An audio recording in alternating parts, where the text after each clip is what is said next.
Pastor, why don't you read that first one for me? Amen.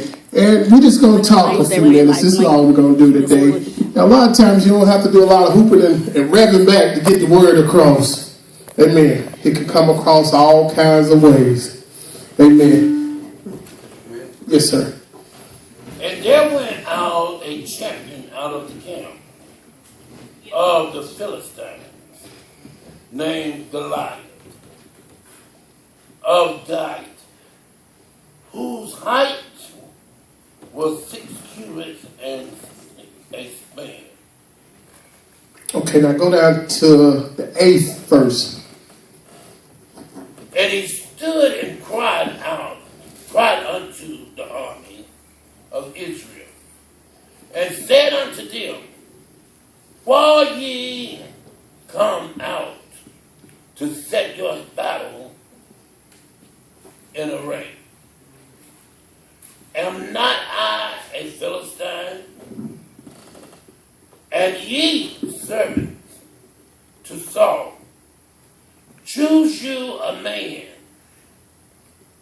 for you, and let him come down to me. Right there. If he be able to fight with me and to kill me, then will we be your servants. But if I prevail against him and kill him, then shall ye be our servants and serve us. That's good right there. Thank you, Pastor. Amen. Many of you scholars of the Bible who've been in church know the story that we leading to about David and Goliath. Amen. Mighty warrior. I'm going to take a text from that, and my text will be designated champion.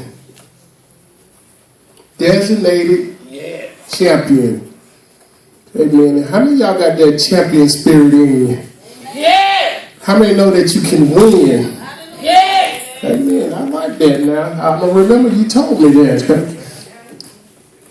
In January 2020, Wall Street Journal had a piece entitled, Why the Chinese Mothers Are Superior to the American people as mothers. This caused a great stir up. So I like to read a lot of books and stuff and catch a lot of this stuff. Amen, to interject. And this article signified how Chinese people, their mothers, won't let the kids go out and play a lot.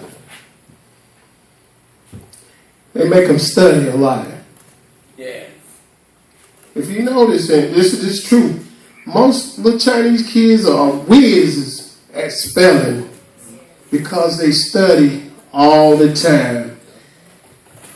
Most electronic stuff that you have in your house are made by the China people. Amen, somebody. Amen. Somebody got a stereo in their house, booming it. Amen. Do you have one in your house? Amen. Amen. Made in China. That's what you see at the bottom. Now, this caused a big uproar. About 9,000 people responded to this to put their comment because they didn't think that was right for them to say that the China kids are superior. You know, I love my grandkids, and I would say, hey, my kids are smart too. Amen. We all say that, amen. But truth being known, they don't study the same way the Chinese kid does. Amen. Chinese kids not allowed to go all these sleepovers. Amen. They're not allowed to be in a lot of plays.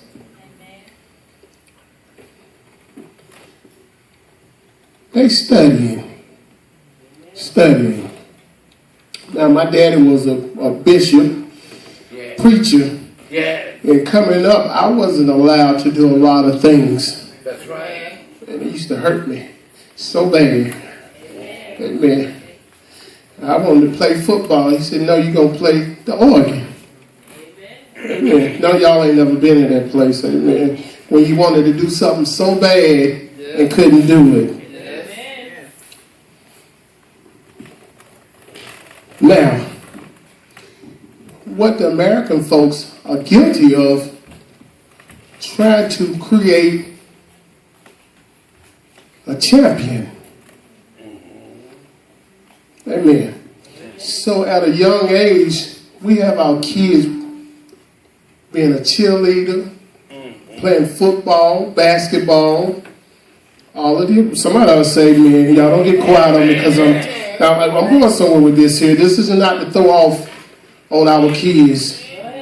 Amen. This is a little teaching here. Amen. Is that true? Because everybody want to see their little kid playing football or baseball or something. I get a joy out of it, amen. Or being a cheerleader or something. Amen. We all do. Amen. But a good thing would be for us to push them more into education. Amen. See, what happened, the world has created so many things out here to get their minds. So when we was coming up, and I was just ironic, I was talking to somebody, when we was coming up, a lot of times we had to rush home after we got off the bus and do homework to play in front of the house. And when those lights came on, you was in the house. You was taking your bath, eating your little dinner, and going to bed. And now you got kids want to stay up all night. They got a TV in their room and they flicking the channels. Then they got a phone, so if you take that from them, they on the phone. You know, y'all ain't never went through that. Amen. Truth be known, we are spoiling the kids. Amen. But we want a champion. We want a champion. Now, this lady that wrote this here came under so much scrutiny. She said, let me clear up something. It's not that our kids are better than the American kids. We are equal. We all have the same opportunity. But I want my kids to be a champion of their mind and thought process. Now, the story I told earlier was about this man who was very successful. You know, it's funny how you can get some folks, they get up, get some money, and they start ran back and say, well, you know, I got money. I'm all right. But the process of what they're doing with the money will never prosper. Now, this man had all this money, but he said, I would never own a house like that. His thinking.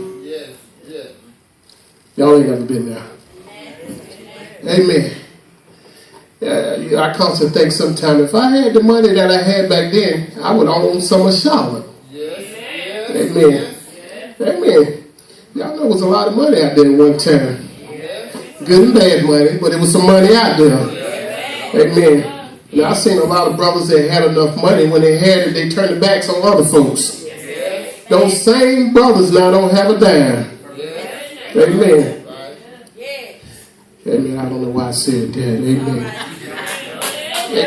Okay, let me identify what a champion is. A champion is one who fights on the behalf of another. In the book of Samuel, we're talking about a champion, a boy. A boy going up against a man. Not only a man, a giant. Unheard of. Touch your neighbor and say, I'm a champion. Now, if you wasn't a champion, if you don't believe that you're a champion, you stop saying that. But if you're a real champion, touch your neighbor and say, I'm a champion. Say it with authority. Amen. Because I know I'm a champion. That king that lives inside me tells me that I'm a champion. And I'm a winner. I can win. Now, the king back then, King Saul, so desperate that he had to think about it. Now all my men are running away from the battlefield, scared. How many of y'all have been so scared you run away? I was scared. I said, man, a bully, that boy, he hurt me, mama. I can't fight him. Amen. Until one day you stop running.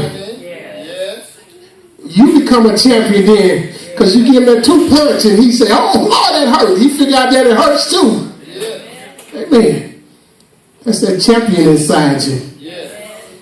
I was watching football last night, and I'm a big fan of sports, and there was so many upsets yesterday with the college football, and people just couldn't believe it. These great champions that have been around colleges was falling. Unheard of. But today we're talking about Goliath. How many of y'all ever knew somebody, just their name alone put fear in you? Goliath, a champion, a giant. Bold enough to say, if there's anybody that you got that can beat me. That's pretty rough. He's talking for his whole country. If it's any one man who can beat me, we'll become slaves to you. That's confidence. That's the heart of a champion, though. Oh, but look at little David. Now, a champion don't just come a champion. He just don't become a champion overnight. He's battle tested. Little David, amen, watching the sheep. Amen. And here come a lion. Coming to take one of those sheep. We're talking about a boy here now. Here comes his first test. I'm going to have to kill this lion because if I lose a sheep, I'm in trouble. Amen. Look at this little boy killing this lion. Battle tested. Not long after that, here comes this big black bear. Amen. Let's see, nowadays we got guns and stuff, shotgun. We can shoot the bear. But we talking about a little boy with a slingshot. See, when we was little, slingshots was real popular. I mean, y'all bust out a couple winners then. Okay, see? That man, you was honest with it. Amen. I had a slingshot. Somebody make me mad. I said, boy, I pull out my back pocket. I said, boy, I hit you with the slingshot. Amen. Give me a couple of little BBs right quick, my friend. And I'll pop it on you. Amen. Because I was bad with a slingshot. But we talking about back in the biblical days. You had to have an art. You had to be good to use the slingshot. More or less to kill something with a slingshot. Here comes this big old black bear down. Amen.